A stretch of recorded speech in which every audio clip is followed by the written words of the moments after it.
do is win, win, win, no matter what. Got money on my mind, I can never get enough. And every time I step up in the building, everybody hands go up. Welcome to the Daily Fantasy 2-Minute Drill. This weekend is National Fantasy Football Draft Weekend, so just to change it up a little bit, we're going to talk about some players who we feel should outperform their average draft positions today on the drill.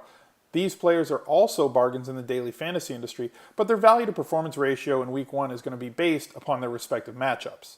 Let's start with some running backs. Darren Sproles has an ADP of 82. He's a major focal point of one of the league's best offenses, and he's extremely valuable in PPR leagues. A few other running backs would be Reggie Bush with an ADP of 47, Dale Richardson ADP of 107, Mark Ingram drafted at about 118th overall, and Ike Redmond has now been named the starter in Pittsburgh, and he's going undrafted in most leagues to this point. Moving on to wide receiver, we feel that Pierre Garçon and Torrey Smith could make the leap this year, and the duo has an ADP of 47 and 48 respectively and can provide a lot of value over some of the receivers that are being drafted ahead of them in the 30s. At tight end, I like Jared Cook, Jordan Cameron, and Kobe Fleener.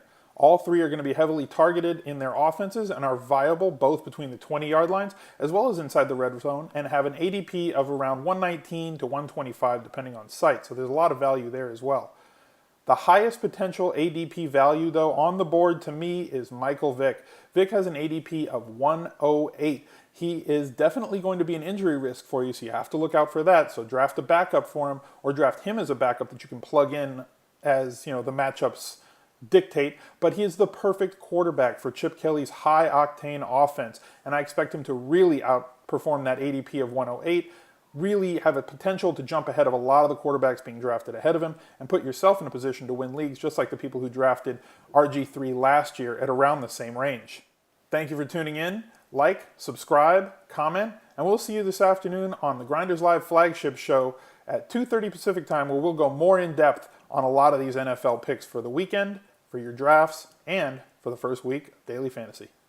Bye, everybody.